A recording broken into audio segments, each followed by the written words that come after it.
Welcome back. Thanks for joining me on this discussion of stomach gastroesophageal reflux disease in the section of general surgery. Reflux is incredibly common, and in fact, some reflux of the stomach content into the esophagus is physiologic. Therefore, not all reflux is pathologic. Most episodes, however, are very brief.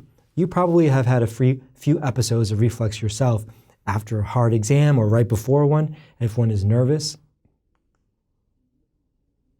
Officially, though, the diagnosis of gastroesophageal reflux results in symptoms or complications such as esophagitis, chest pain, or disturbances in quality of life.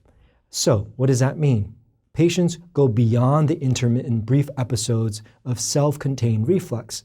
These patients have significant symptoms that last for a long time. What are some common history and physical findings? Heartburn, regurgitation. These are common, and in fact, some patients complaining of chest pain, cough, and when they come to the emergency department complaining of chest pain, one gets very worried that it's in fact the patient having a myocardial infarction or a heart attack. It's important to keep that in differential, but common things being common, these patients sometimes present with atypical chest pain.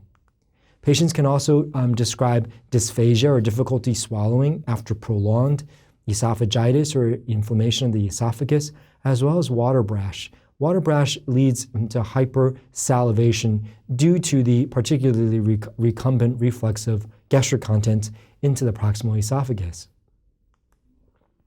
Additionally, many patients feel some nausea and vomiting with chronic reflux disease.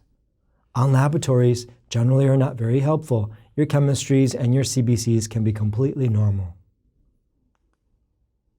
So how do we diagnose? Well, we proceed with an upper endoscopy. In this picture of an endoscopy, you show signs of esophagitis. Some patients undergo 24-hour pH monitoring.